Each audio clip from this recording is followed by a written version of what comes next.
네. 자, 우리 평가총담금 보기 전에 대손총담금도 살짝만 보고 가자고요. 그 대손총담금도 전기 관점에서 조금 보도록 할게요.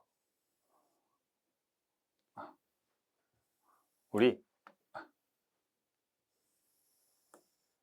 매출채권 계정이 있고 대손총담금 계정이 있겠다, 그죠?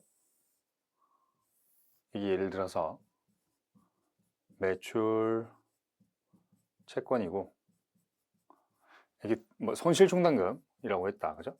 손실총담금 계정이다라고 이야기를 하면, 자, 기초에 예를 들어서 매출채권이 10,000원이 있었다. 근데 매출로 인해서 외상 매출했나 보지. 매출채권이 50,000원이 증가했어. 기초에 50,000원 있었고 회수한 게 얼마야? 뭐 30,000원이다 라고 할게요. 회수 30,000원 했으면 여기에 기말에 30,000원이 남겠지. 원래는 뭐라고 적혀 있어? 원래 전기에는 뭐라고 적혀 있어요? 여기에 전기 2월이라고 돼 있고 여기 회수 대신 현금이라고 적혀 있는 거죠. 자, 이거 분계로 나타내면 어떻게 돼요? 여러분, 그러니까 이 매출이라는 분계가 매출 50,000원, 매출 채권 50,000원, 이 분계가 이렇게 전기된 거잖아. 그치? 매출이라는 곳에 또 이렇게 전기돼 있겠지. 그리고 이 회수는 어떻게 돼 있는 거야? 회수는 우리 현금 30,000원, 매출 채권 30,000원 이렇게 돼 있을 때 요게 회수가 요거잖아. 매출 채권의 대변 감소한 이유가 회수 때문이더라 라는 거죠. 그러니까 이거 이해하려면 어떻게 해야 돼? 우리가 회계순환 과정에서 전기를 많이 복습해야 돼. 자, 그럼 여기는 원래 차기월 이렇게 적혀서 장부가 마감된다는 거지. 자, 그럼 손실충당금을 한번 보면 우리 예를 들어서 기초의 손실충당금이 2,000원이라고 하자. 이 얘기도 기초 기말이라고 적을 수 있겠지. 기말의 손실충당금이 5,000원. 그럼 여기가 어떻게 돼? 손상차손 이렇게 적히겠지. 3,000원. 오케이, 이것도 설명할게. 그래. 다 할게. 자, 이 손상차손이라는 놈도, 자, 손상차손에서 3,000원, 손실충당금 3,000원이라고 되어 있는데, 손실충당금은 자산의 차감 계정이고 대변이 자기 자리니까 자산의 차감이 증가하니까 대변에서 손실충당금이 증가하는 게 적히는데 뭐 때문에 증가했다? 손상차손 때문에 증가했다. 원래 차기 이월된 손실충당금이 2,000원인데 기중에 그러니까 결산으로 3,000원 더 하다 보니까 기말에 5,000원이 됐더라. 여기 차기 이월이라고도 적는다라고 했다. 그죠? 우리 요 두 개를 합쳐볼까 한번. 자, 얘 두 개를 우리 순매출채권이라고 부른다고 했다. 그죠? 그러니까 이 재무상태표에는 어떻게 표시돼? 재무상태표에는 30,000원 빼기 5,000원 해서 25,000원 이렇게 표시되잖아. 매출채권이. 그지? 30,000원 빼기 5,000원이니까 25,000원이 재무상태표에 표시되는데 얘네를 우리 T 계정으로 그냥 볼 땐 이렇게 두 개 다 보면 좀 헷갈리잖아. 조금 헷갈린단 말이야. 그러니까 우리 어떻게 좀 보자. 기초 채권이 얼마였어? 10,000원인데 얼마? 기초 채권 10,000원인데 2,000원만큼은 손실충당금이더라 라는 거지. 그래서 기초의 채권이 8,000원이더라 라고 적자는 거지. 순매출 채권. 그리고 매출로 인해서 얼마가 증가했어? 매출로 인해서 50,000원. 그치? 이거 2,000원 왜 일로 왔어요? 이거 이쪽으로 온 거지. 얘를 이쪽으로 보낸 거잖아. 오케이, 다 지울게. 미안해. 자, 이렇게 해보자. 기초채권하고 매출 50,000원, 그 다음에 회수, 기말 채권 3만 원, 회수 3만 원 있는 상태에서 얘 그대로 들고 와. 기초 충당금, 충까지만 적을게요. 충당금 2,000원, 손상 차손 3,000원, 기말 충당금 5,000원. 이렇게 두 개 합칠 수도 있겠잖아. 그래도 차대가 맞을 거잖아. 둘 다 매출 채권과 관련된 계정 과목이니까 계정 과목을 분석할 때 두 개 합쳐서도 볼 수 있겠죠. 근데 기초인데 기초끼리 있고 기말은 기말끼리 있으면 이쁘지 않을까? 그래서 한번 얘를 넘겨보는 거지, 이쪽으로. 얘도 이쪽으로 넘겨보는 거지. 그치? 그러면 여기 기초 채권에 마이너스 2,000원 해서 뭐가 되는 거야? 기초 충당금으로 표시하고 똑같이 매출 5만 원. 여기에 아까 손상 얼마? 3,000원 그대로 오면서 기말 채권 기말 충당금 이렇게 오면 기말 3만 원에서 5천 원을 뺀 거다라고 해도 차대가 같겠지. 이해됐지? 원래 뒤바뀐 자리인데 얘들을 이렇게 자리 바꿀 수 있을 거잖아. 그럼 이쁘잖아. 자, 이뻐. 이렇게 BS에 표시되는 금액, 이렇게 BS에 표시되는 금액 이쁘잖아. 그죠? 이렇게 분석도 할 수 있다는 거죠. 그럼 얘가 8,000원이고 얘가 25,000원인데 8,000원 중에 5만 원치는 채권이 증가한 이유고 3만 원과 3,000원은 채권이 감소한 이유지. 손상으로 채권 자체가 감소하지는 않았으나 자산의 차감 계정을 늘려줬으니까 자산이 차감되는 거지. 회수한 것도 채권이 차감되는 거고 손상이라는 것도 자산이 차감되는 거니까 순매출 채권의 감소는 대변으로 오는 거지. 이해되겠죠? 이렇게 분석할 수 있다. 똑같이 우리 재고자산 저가법도 이렇게 할 수 있다. 쌤, 그럼 매출 채권은 왜 이렇게 분석 안 했습니까? 얘는 비용이 아니죠. 채권의 회수는 비용이 아니다. 뭐만 비용이다? 얘만 비용이다. 그럼 얘만 비용이면 기초 충당금과 기말 충당금만 알면 되지. 물론 얘도 수익이긴 한데 얘 수익과 비용이긴 한데 회수가 비용이 아니니까 얘 둘만 비교해서 손상을 구하면 된다는 거지. 이해되겠죠? 자, 그러면 우리 이제 재고자산으로도 넘어가 볼 건데 우리 이거 자 여기 손상차손 찍혔다고 여기 대변인 거 아니지? 여기 뭐야? 자산의 대변이야. 자산의 대변은 감소하기 때문에 적히는 거다. 손상차손이 왜 대변이에요? 이렇게 하고 있으면 안 돼! 자산의 대변의 사유가 회수하기 때문에 자산이 감소, 손상으로 인해 자산이 감소, 즉 회수가 불가능할 것으로 예상되는 금액이 증가함에 따라 자산이 감소한 거지. 여기는 차기 이월 금액들인 거고 여기는 원래 없어도 되는 거지. 금액이 여기는 금액이 없어도 되는 거잖아. 여기는 원래 차기 이월 금액인 거고, 그치? 외상 매출로 인해 자산이 증가하는 거라는 거죠. 자, 봅시다. 이제 문제. 단기 재고자산과 관련된 자료이다. 아까랑 비슷한데 축소됐어. 약간 아까랑 비슷한데 이렇게 쫙 지부시켰네. 아까 50개 해 1,500원, 10개 1,500원. 단가를 통일시키고 매출도 통일시키고 뭐 이렇게 했네. 기초 순실현 가능 가치는 이라는 말은 기초에도 1,500원짜리가 1,300원이었다는 거지. 기초 순실현 가능 가치가 1,300원이고 기말에 남은 순실현 가치가 1,400원이다.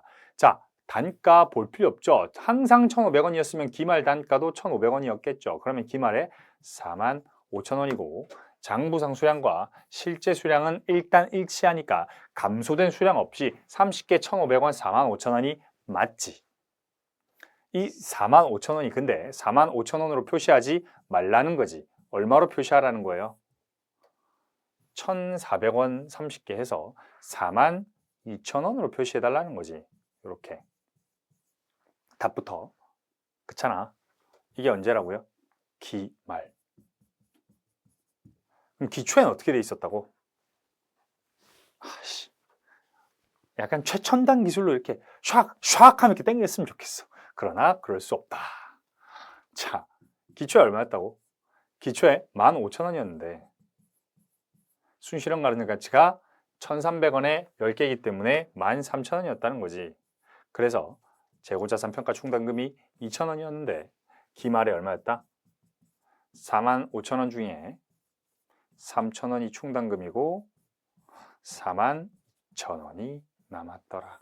그러면 우리 결산 수정 분계로 1,000원만큼 충당금을 증가시켜주면 되는 거지. X 1년 말에 재고자산 평가 충당금 얼마인가 구했지. 3,000원. X 1년 재고자산 평가 손실 얼마인가 구했지. 1,000원. 이것과 관련하여 기말 수정 분계를 하라. 기말 수정 분계라는 건요, 평가 손실만 들어가는 게 아니라 재고자산 판매 재고에 대한 것도 구해야 되는데 얘는 가중평균법이고요, 실지재고조사법이래요. 그럼 뭐예요? 총평균법이고, 실지재고조사법의 기말 수정 분계는 판매된 재고자산 먼저 계산하고 그 다음에 수량 체크, 단가 체크 하는 거더라. 해봅시다. 자, 여기까지 이미 우리가 위에서 그냥 쉽게 구했다, 그지? 답부터 구하는 건 쉽다고. 요거 후딱 구했잖아. 그럼 우리 이제 이해를 좀 해보자는 거죠. 상품 계정이 기초에 얼마였다고? 기초의 상품 15,000원이었죠. 그죠? 그리고 기말의 상품 얼마라고? 30개 1,500원인 30개 1,500원인 45,000원이다. 매입한 거 얼마야? 매입한 게 50개 1,500원이면 75,000원이겠고 75,000원이 매입이고, 그러면 매출 원가라는 판 놈이 45,000원이겠네. 수량 감소한 놈은 없잖아. 그러니까 상품 계정 과목은 수량 감소한 놈 없으니까 이대로 준 거지. 그럼 상품 평가 충당금 계정을 보면 기초에 상품 평가 충당금이라고 해서 2,000원 쌓여 있었는데 우리 기말엔 결국 얼마라는 거예요? 기초 1번, 기말 2번 무조건 이렇게 해서 평가 손실 구한다. 평가 충당금이 3,000원으로 증가했다. 자산의 차감 계정이 증가하는 건 대변에서 증가한다. 뭐 때문에 증가했다? 평가 손실로 인해 증가했다. 그럼 이 계정들도 어떻게 할 수 있어? 두 개도 합칠 수 있겠죠. 그치? 이 두 개도 합쳐보자. 원래 어떻게 합칠 수 있다고? 여기에 기초 상품 매입, 여기에 기말 상품 매출 원가, 요렇게 할 수 있다는 거지. 이거 지금 이거 넣은 거잖아. 이거 집어넣은 거지. 그럼 얘를 슉 하고 어떻게 집어넣어? 여기에 평가 충당금, 기말 평가 충당금이지. 기말 평가 충당금, 기초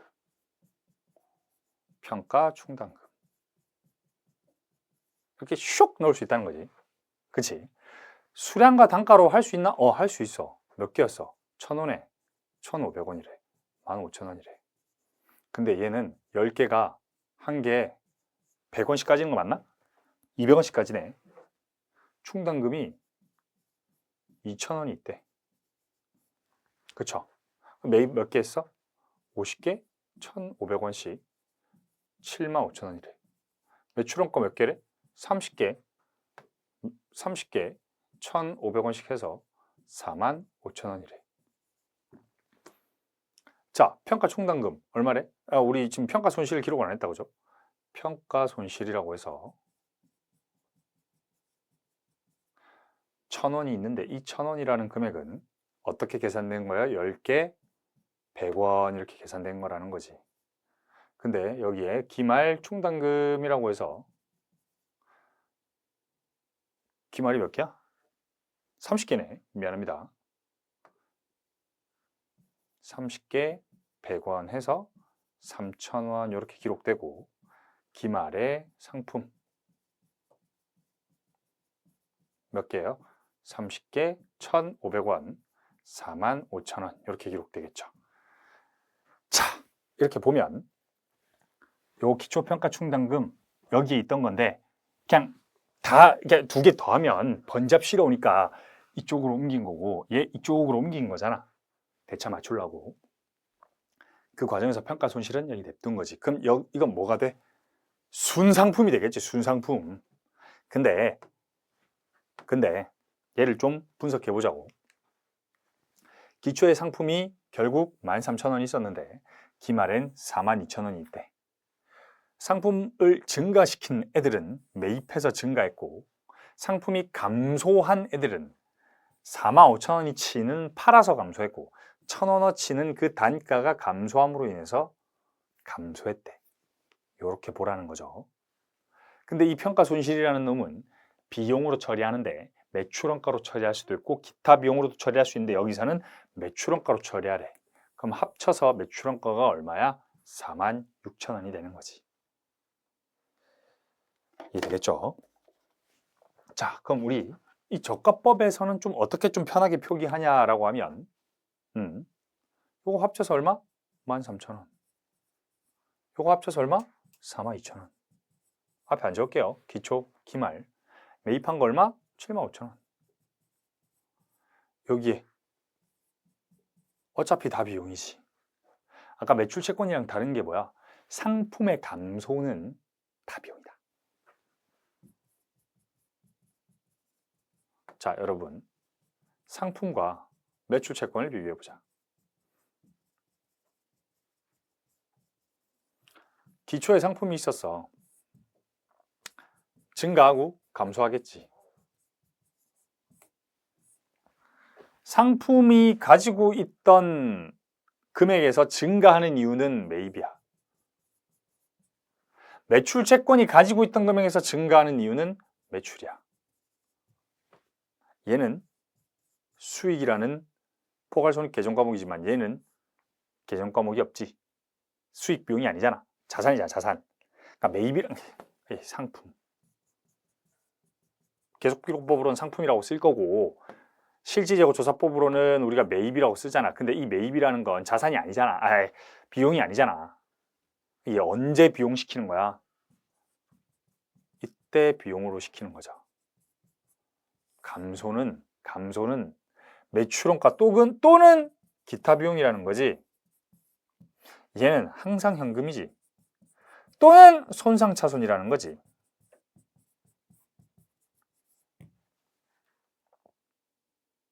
이게 이해가 돼야 돼요. 기초에 가지고 있던 것 중에 상품을 증가시키는 건 상품을 사오는 것 말고는 있을 수 있겠으나 잘 없다. 상품을 감소시키는 건 전부 팔았거나 수량이 감소했거나 단가가 감소했거나. 매출 채권을 증가시키는 건 뭐밖에 없다? 매출밖에 없다. 매출 채권을 어떻게 가만히 혼자 증가하겠어?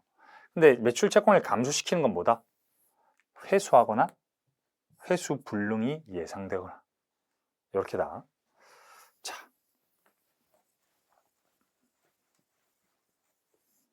그래서 여기에는 결국 아까 상품의 감소는 뭐였어요? 다 비용은 비용이다라는 거지. 46,000원어치가 다 비용은 비용인데 이 중에 매출원가로 표기할 게 있고 기타 비용으로 표기할 게 있는데 이 문제에서는 매출원가로 전부 표기하라는 거죠. 기타 비용이 빵이라는 거지. 이해되겠죠? 자, 얘를 어떻게 해라? 회계 처리를 해보아라.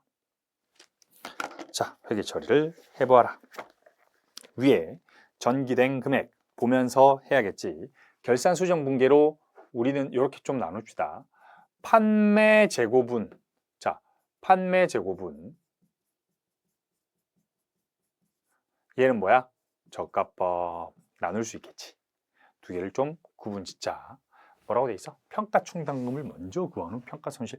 항상 자산 부채 계정 먼저 계산한다. 수익 비용을 계산하는 게 아니라 자산 부채 비용 먼저 계산하는 겁니다. 자, 결산 수정 분계 한번 봅시다. 우리 몇 개 팔았다고? 30개 1,500원씩 팔았다고. 근데 그 전에 기초에 상품이 몇 개 있었고 기초에 상품이 몇 개 있었고 매입을 얼마나 했는지 봐야겠지. 기초에 상품이 15,000원. 쌤 여기 15,000원이 아니라 13,000원 아닙니까? 그렇게 해도 돼요. 보여줄게요. 조금 기다려봐. 조금 기다려봐. 자, 여기에 매입이 얼마? 75,000원. 얘 다 팔았다고? 응, 다 팔았다고. 매출 원가 9만 원. 다 팔았어? 아니. 안 팔았어, 사실. 남아있더라. 기말 얼마 남아있었어요?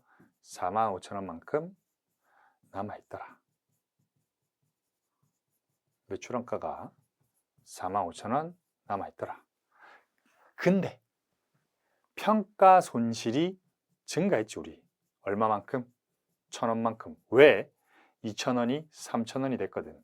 그래서 재고자산 평가 충당금이 1,000원 늘어나죠. 그래서 기초에 13,000원이던 상품은 그죠? 이렇게 돼 있던 애가 기말에 45,000원에서 마이너스 3,000원, 그래서 42,000원 이렇게 되는데, 이 평가 손실 충당금이 1,000원 증가했으니까 평가 손실이 1,000원이 되는 거지. 판매 재고 얼마라고? 위에 판매 재고 90,000원에서 45,000원 뺀 판매 재고로 인한 건 45,000원 합해서 매출원가가 46,000원이다 이렇게 적히는 거지. 그래서 이렇게 되면 여기가 뭐 46,000원 이렇게 적히겠죠. 이렇게 적히는 거다. 근데 여기서 뭔가 의문이 들어. 다 팔았다고 치면 상품을 15,000원만 없애지 말고 얘도 싹 다 없애야 되는 거 아닌가? 만약에 다 팔았다고 가정한다는 거는 저 평가 충당금도 없애. 합리적인 이야기. 자, 그럼 어떻게 하면 돼요? 자, 우리 평가 손실 뭘로 하기로 했죠? 매출원가로 하기로 했죠. 그럼 평가 손실이 변동하는 게 전부 매출원가라는 거네. 네, 맞습니다. 자, 그러면 매출원가로 해서 여기에 뭐라고 적으면 돼? 상품 15,000원 적으면서요, 여기에 상품평가 충당금을 없애는 회계 처리도 할 수 있겠지. 기초야. 기초에 충당금 얼마 있었다고? 2,000원 있었다고. 그리고 매입한 거 얼마라고요? 매입한 거 75,000원이라고. 이렇게 해서 매출원가 88,000원이다 라고 적을 수도 있다는 거지. 다시 여기에 상품의 총액만 나갔다라고 적어도 되는데 이렇게 적어도 된다는 거지. 다시 이 분계는 뭐와 같냐라고 하면 상품 평가 충당금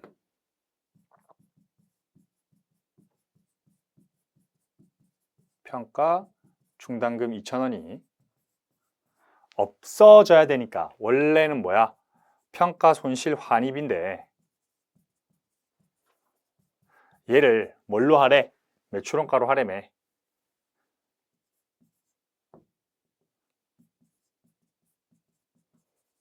이거 좀 필기 좀 합시다. 이렇게 하래매. 맞아. 이렇게 해도 돼. 얘는 평가 손실이고 얘는 뭐야고? 판매 재고. 자, 구분합시다.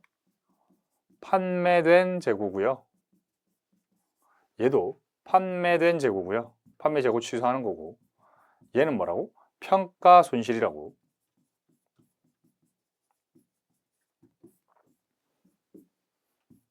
그런데 얘도 그럼 뭐겠어? 평가 손실이겠지.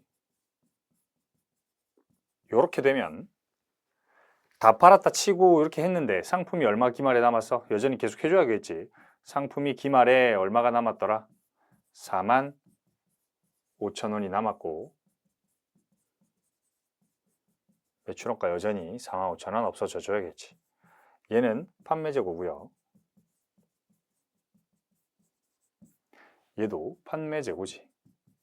판매 재고라는 건 뭐예요? 판매된 거 카운팅 하는 거지. 그지?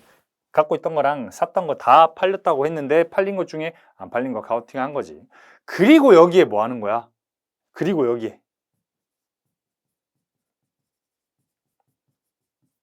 3,000원 입력해주면 되잖아. 왜? 다 없앴다며. 없앴으면 3,000원 인식해주면 되죠. 그럼 여기가 어떻게 돼?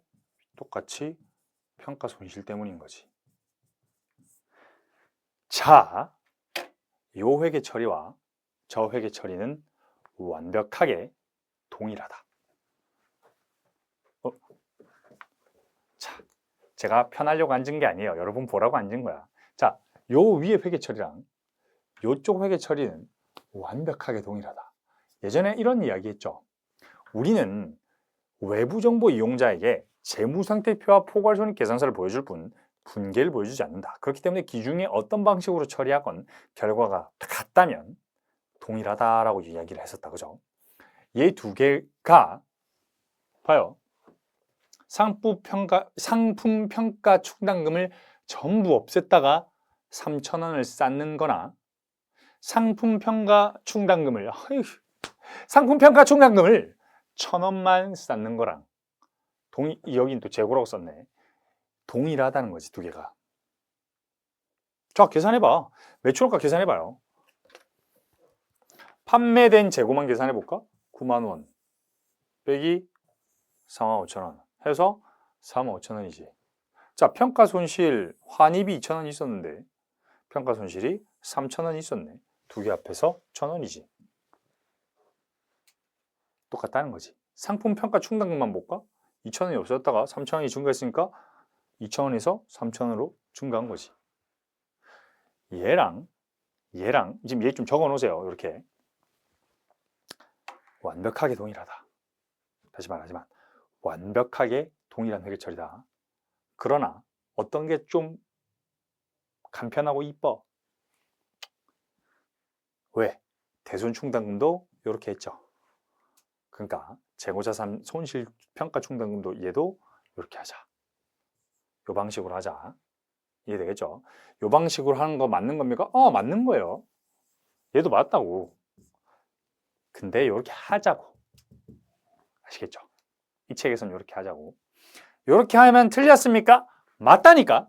이렇게 하자고.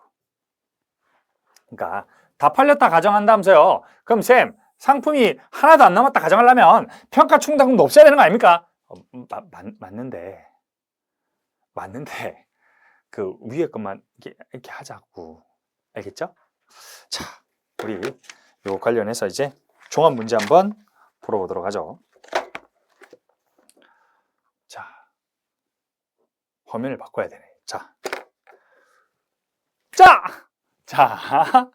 자, 우리 예제 4번 재고자산 종합인데 얘는 뭘 나타냈을까? 종합이니까 이때까지 앞에서 뭐 했어요? 우리 수량 결정 방법, 단위 원가 결정 방법 했고, 수량이 감소하는 거, 단가가 감소하는 걸 4가지를 다 한 거지. 수량 결정 방법 2가지, 단가 결정 방법 3가지, 수량 감소하는 거, 단가 감소하는 거. 요거 한 번에 슉 보자라는 거죠. 자, 봅시다.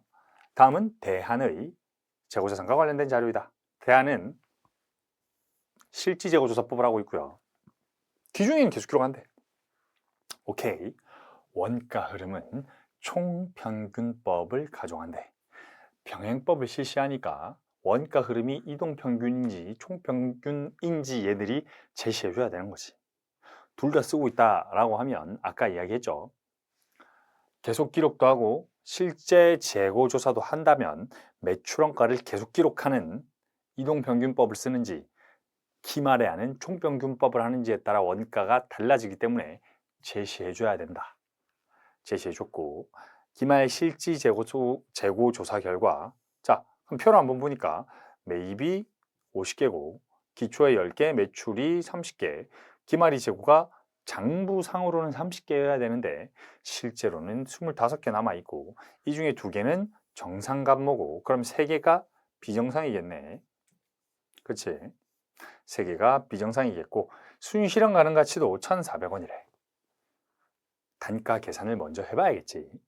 단가 계산을 해보고 순실현 가능가치를 계산해야 되는데 기초의 평가충당금은 없대. 문제를 좀 쉽게 주기 위해서 기초의 평가충당금은 없게 해주었다. 단 재고자산 비정상 감모 손실은 비용으로 처리하고 별도 비용으로 처리하고 정상 감모 손실과 재고자산 평가 손실은 매출원가에 포함한대. 전부 회계 처리 다 하고 재고자산 계정 작성해보래. 그리고 기초 재무상태표가 다음과 같을 때 위에 거 반영 싹 다 해가지고 싹 다 한번 돌려봐라 이거지. 싹 다 돌려봐라. 돌려보면 되지. 돌려보자. 자, 그러면 우리 65페이지 펴놓고 요거 보면 되겠다, 그지? 65페이지를 여러분은 펴놓고 요걸 같이 보면 되겠죠. 장부가 몇 개라고? 기말에 장부상 수량이 몇 개라고요? 장부상 원래 30개라고요. 단가 어떻게 구해야 될까? 단가 총평균법이지. 10개 1,100원, 매입 20개 1,400원, 그 다음에 또 30개 1,700원이죠. 지금 뭐 한 거야?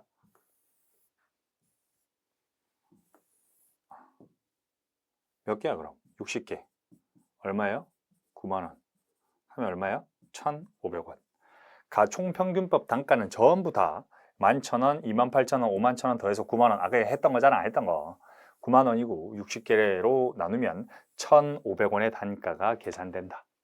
그치? 단가 계산은 쉽다. 단가가 얼마다 그러면 1,500원이다. 그래, 적으면서 할게. 미안해. 자, 재고자산 적으면서 하나하나 적으면서 하도록 하죠. 자, 몇 월 며칠이야? 1월 1일. 1월 1일. 기초에 재고가 몇 개다? 수량이 10개, 단가가 1,100원, 금액이 11,000원. 지금 뭐 하는 거야? 전기와 함께 분계와 함께 계산을 해보자는 거지. 처음부터 끝까지.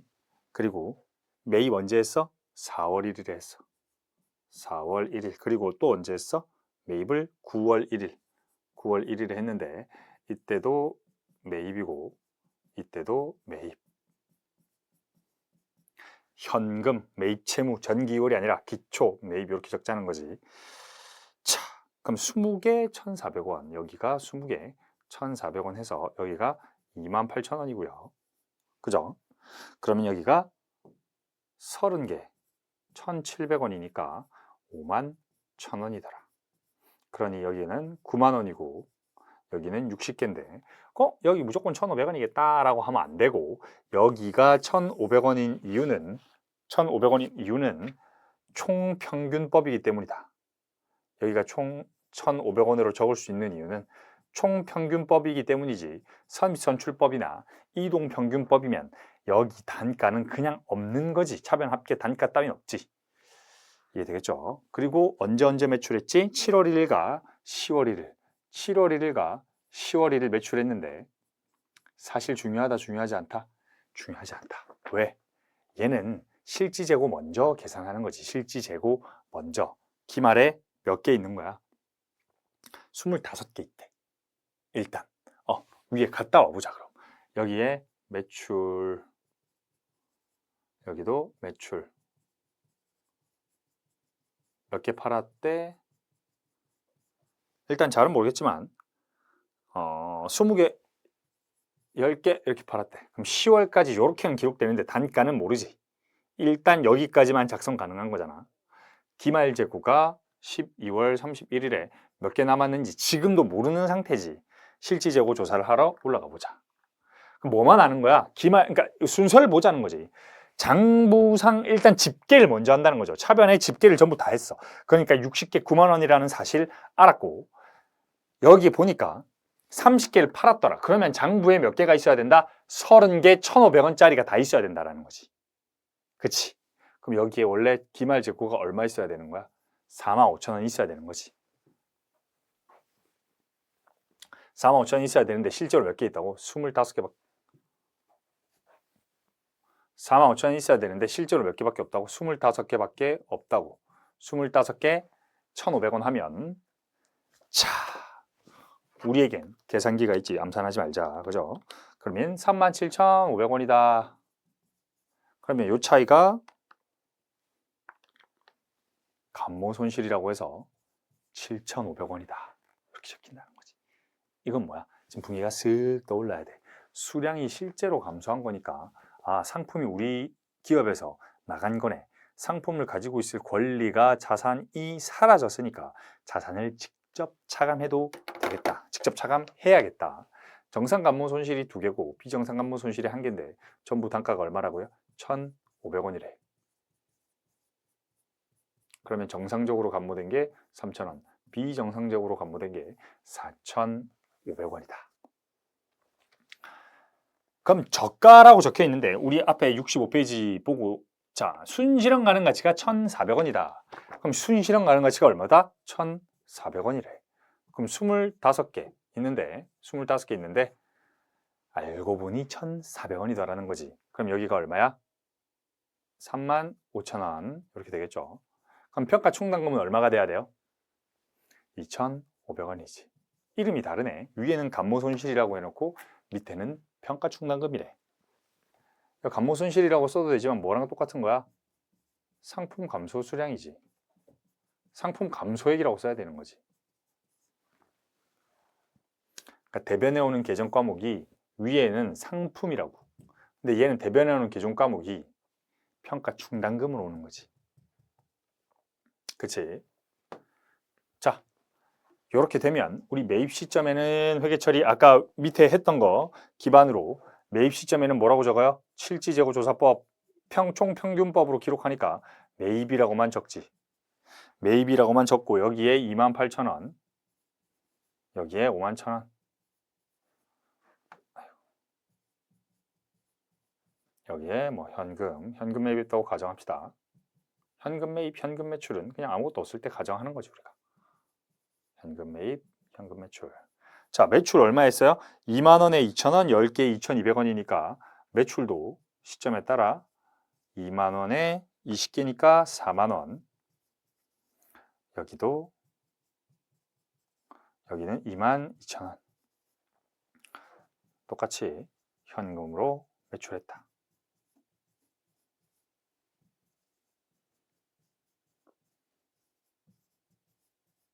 그렇지. 여기까지 된 거지. 여기까지 기준형 회계 처리 다 해놨다고. 그러면 저 위에 있는 애들, 이 위에 있는 애들을 밑으로 반영 한번 해보자. 자, 우리가 어떻게 돼 있었다고? 기말에 장부재고는 30개인데 실지재고는 기말에 실지재고가 몇 개라고요? 25개라고. 근데 그게 얼마라고? 1,500원. 매출한 것도 다 얼마? 1,500원. 1,500원.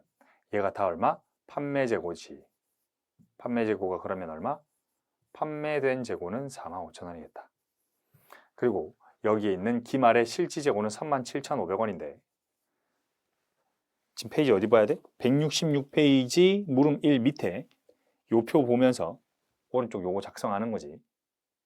얼마가 감소했고 감소 중에 정상적으로 감소한 거 비정상적으로 감소한 거 보고 평가된 거 보는 거지. 자, 평가 충당금 얼마라고 인식했어? 우리 2,500원이라고 인식한 거지.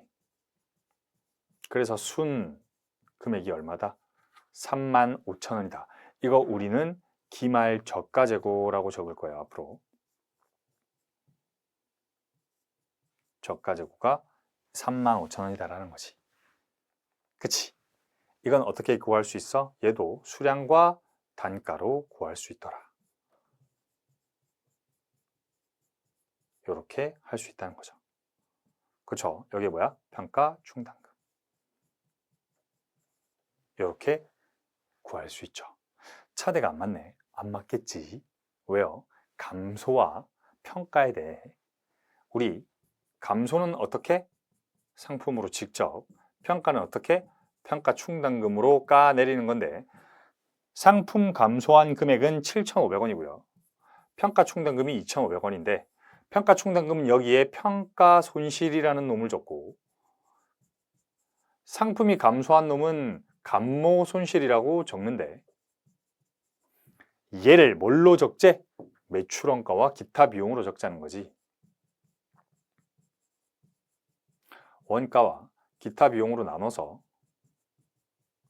감모를 적고 평가 손실은 또 매출 원가로 적자 이렇게 하자는 거죠. 그럼 평가 손실이 2,500원, 감모 손실 중에 정상 감모가 3,000원, 비정상 감모가 4,500원. 그럼 얘네를 어디에 넣어야 돼? 여기에 넣어야겠지. 왜요? 얘는 알겠는데 얘는 알겠습니다. 그럼 얘는 왜 넣습니까? 아니, 평가 충당금을 여기 지금 안 보이지만 여기에 뭐 넣은 거야? 이거 빵 넣은 거잖아. 평가 충당금 빵 넣고 이제 기초 저가 해서 11,000원 이렇게 돼 있는 거랑 동일하다는 거지. 기초 실지재고 빵 적자 우리하고. 여러분, 평가 충당금 마이너스 빵 적자. 이해되겠죠? 그럼 여기에도 평가 충당금, 여기에도 평가 충당금 두 개가 합쳐진 거라는 거지. 계정 과목이 상품이라는 계정 과목과 상품 평가 충당금이라는 계정 과목 그 두 개를 끌어와 가지고 합쳐버린 거지. 그럼 평가 충당금은 원래 대변인데 그거를 차변으로 보내면서 마이너스 표시해주고 기말 평가 충당금 차기월은 이쪽에 적혀야 되는데 차기월은 땡겨와가지고 이쪽에 적자는 거지. 자, 그러면 여기에 매출원가, 원가, 그리고 기타 비용 이렇게 두 개가 적힌다. 자, 기타 비용 얼마? 4,500원. 이게 뭐야? 비정상 감모. 매출원가 얼마? 3,000원이 정상 감모. 그리고 또 매출원가가 적히는 거지. 뭐 때문에? 평가 손실 때문에 2,500원이 적히는 거지. 자, 우리 책 보면서 봅시다. 책 보면 재고자산 계정에 매출원가 해서 30개 1,500원 45,000원, 정상 감모 2개 1,500원에서 3,000원, 비정상 3개 1,500원에서 4,500원. 얘들은 뭐야? 수량과 단가가 나오는 애들이지. 그런데 67페이지 보고 있습니다. 67페이지 상단 매출원가 평가 손실은 수량과 단가로 나눌 수 있나? 없어요. 쌤 왜요? 밑에 평가 충당금이라고 해서 25 곱하기 100 해서 2,500원 아닌가요? 평가 충당금은 2,500원을 25개 곱하기 100원으로 적어도 되는데요. 평가 손실은 왼쪽에 우리 뭐 적어놨어? 빵이 있는데 빵이 2,500원이 되는 과정일 뿐이지 얘는 수량과 단가로 금액을 계산할 수 없다. 다시 우리 얘는 어떻게 할 수 있다고? 얘는 2개 곱하기 1,500원 3개 곱하기 1,500원 할 수 있다.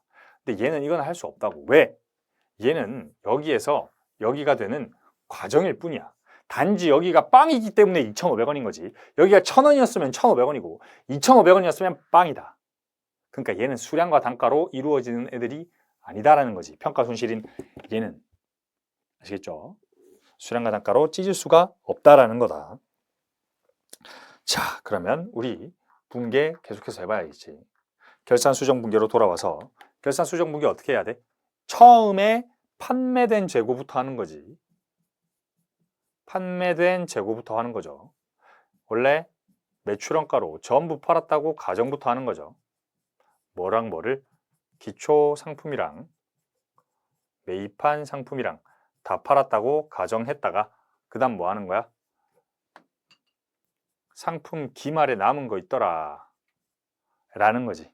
얘만큼은 장부상 매출원가가 아니더라. 그게 얼마? 원래 상품이 11,000원 있었고 매입을 79,000원어치 했는데 얘들이 다 팔렸다라고 가정을 하려고 했는데 장부상 30개 1,500원씩 45,000원이 남아 있었어. 그러한데 우리 감모가 있더라. 상품 몇 개가 사라졌어? 상품 45,000원 있는 줄 알았는데 장부상 실제로 세보니까 7,500원어치가 사라졌다라는 거지. 정상적으로 사라진 게 몇 개라고? 2개니까 1,500원에 2개 해서 3,000원어치 정상적으로 사라졌고 비정상적으로 사라진 게 몇 개더라? 비정상적으로 사라진 게 3개더라. 그리고 얘는 직접 차감해 주는 건데 단가도 감소했더라. 근데 단가는 권리가 자산 그 권리가 기업 밖으로 빠져나간 게 아니지. 그러니까 상품이 아니라 상품 평가 충당금이 나와주는 거지. 얘가 2,500원이 나오고 여기에 뭐가 나온다? 평가 손실인 매출원가가 나온다. 얘는 뭐야? 평가 손실인 매출원가다. 그러니까 평가 손실, 정상 감모 손실, 비정상 감모 손실이지. 사실 그렇게 적는다는 거지. 얘네를 어떻게 적을 수도 있어. 얘가 감모고 얘가 평가잖아. 얘를 뭐라고? Q 감소, P 감소.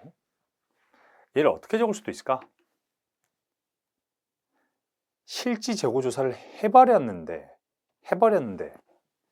애초에 여기까지 해야겠지. 다 팔렸어. 다 팔렸다고 생각했어. 다 팔렸는 줄 알았어.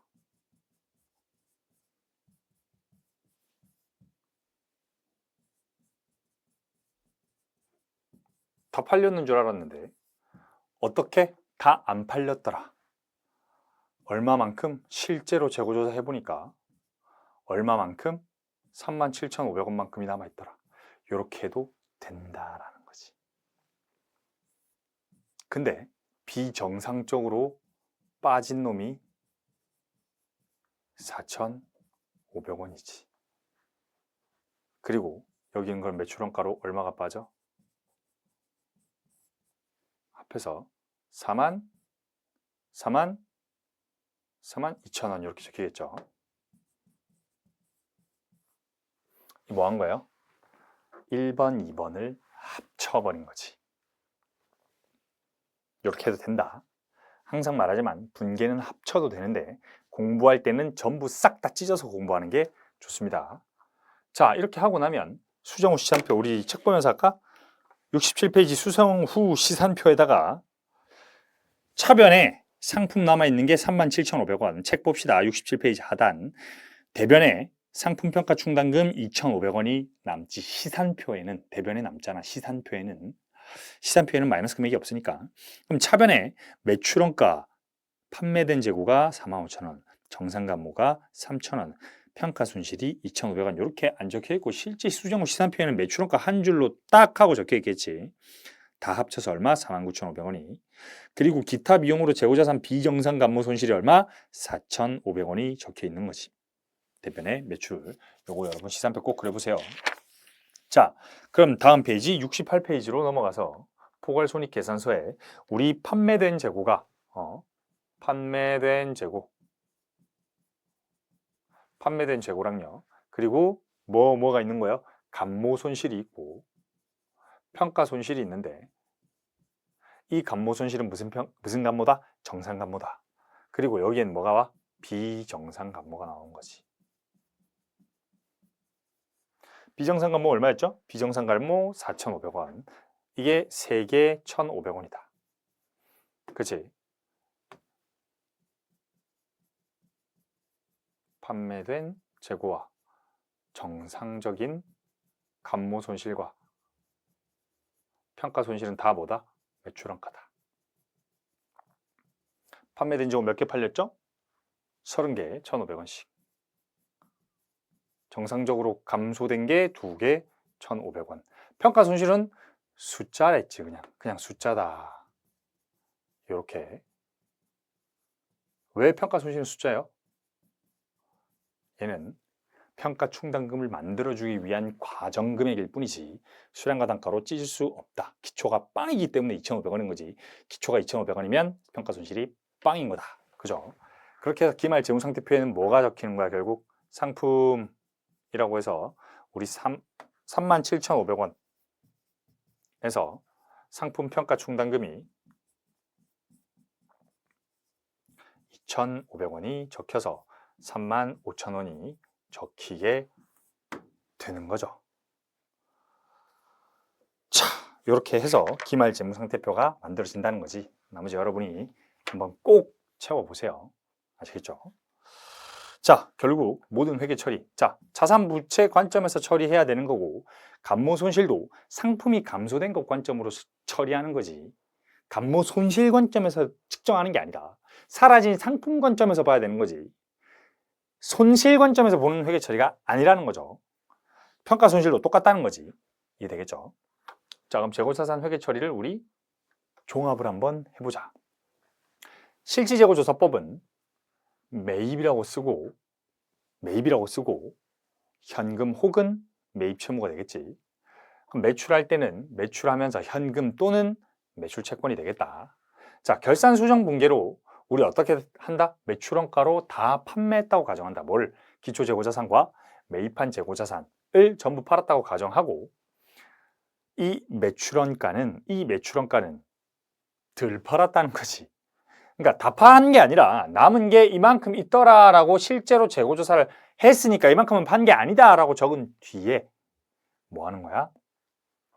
수량 감소분 회계 처리해주고 평가분 회계 처리해준다. 근데 계속기록부는 뭐가 없겠어?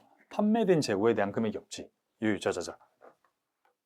자, 판매된 재고에 대한 요 금액이 요게 없는 거지. 비교하면. 왜? 얘들은 팔 때마다 매출원가로 금액을 계산하기 때문에 판매된 재고는 여기에 다 포함되거든. 쌤, 얘는 왜 매출원가로 안 적어놓습니까? 얘는 다 다르다. 매출원가로 해달라고 하면 매출원가로 하면 되고 기타 비용으로 해달라고 하면 기타 비용으로 하면 된다라는 거죠. 이해되겠죠? 자, 우리 오늘 여기까지 하고 앞에 복습을 조금 해봅시다. 어디부터 복습해야 됩니까? 재고자산의 단가 결정부터 복습을 조금 하도록 하죠. 페이지 147페이지 놓고 복습하면 되겠다. 그치? 사실 요 페이지가 다지. 요 페이지가 단 거지. 그치? 요 페이지가 회계 처리의 다인 거고 우리가 전기했던 그 계정 과목들을 잘 봐야겠더라. 자, 단위당 원가 결정 방법에는 총 3가지가 있는데 개별법과 선입선출법과 가중평균법이 있더라. 개별법은 언제 사용하는 겁니까? 재고자산마다 그 특성이 조금씩 다 다를 때 동종 재고자산이 아니라 모든 재고자산이 이종 재고자산이고 되게 가치가 높고 수량이 적은 곳에 적절한 거지. 상호 교환 가능한 대량의 재고자산에는 부적절하다. 왜? 자의적으로 손익을 마음대로 조정할 수도 있기 때문이다. 이런 것도 얘기를 했었습니다. 그죠? 개별법은 그렇기 때문에 다루지 않는다. 매출원가, 개별법으로 하면 요만큼 매출원가입니다 하면 그게 매출원가인 거지 뭐. 그래서 우리가 선입선출법이랑 가중평균법을 다루는데 선입선출법은 실질재고조사법과 계속기록법이 동일하더라. 자, 선입선출법에서 계속기록법은 먼저 들어온 게 먼저 나가고 요런 그림 그렸었지. 기초에 있던 게 먼저 나가고 그 다음 산 게 그 다음 나가고 그 다음 산 게 그 다음 나가고 마지막에 산 게 기말에 남고 요게 1, 2, 3, 4가 계속기록법이었는데 이게 선입선출법 First in, First out이라는 선입선출법의 계속기록법이다. 근데 실질재고조사법은요 라인이 똑같다.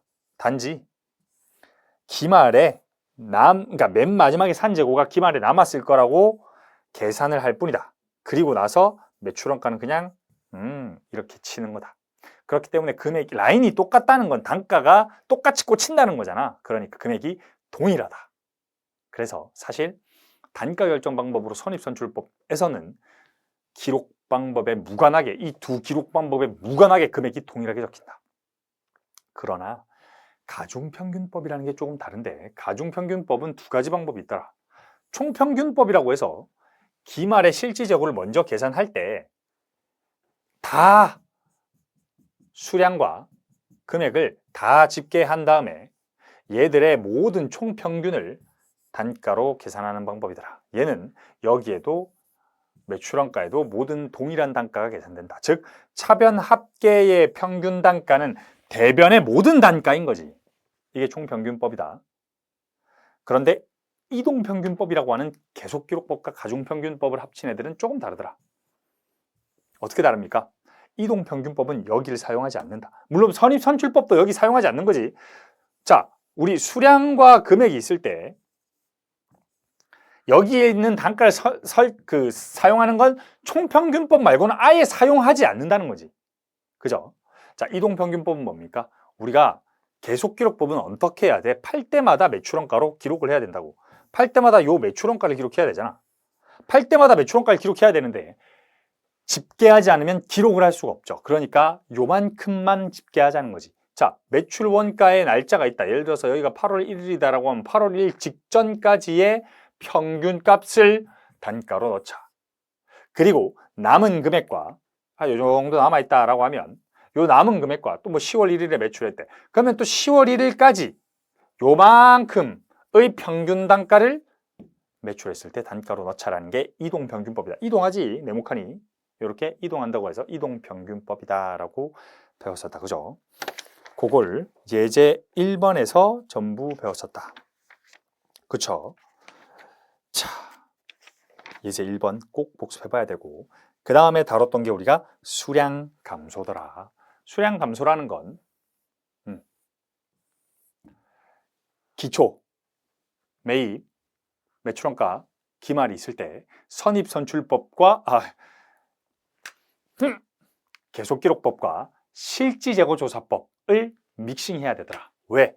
실지재고조사법은 첫 번째로 재고를 계산한 뒤에 전부 매출원가다라고 하는 거고, 계속기록법은 전부 매출원가를 기록한 다음에 나머지는 다 재고다라고 하는 건데, 그러면 중간에 있는 감모수량을 파악할 수가 없더라라는 거 봤었다. 그죠? 이 감모수량을 파악하기 위해서 병행법, 컨비네이션 메소드라는 방법을 사용하는데, 이때 그러면 뭐가 튀어나와요?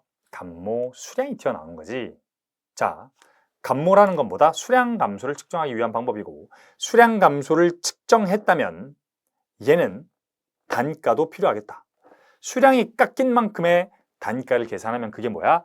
감모 손실인데 얘는 비용으로 처리하는 거지. 그죠?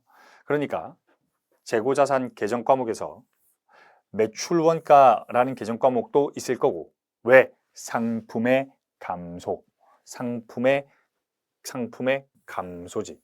그러니까 매입이라고 하지만 여기 있는 거고, 재고자산 여기 있는 거죠. 재고자산의 대변, 판매지.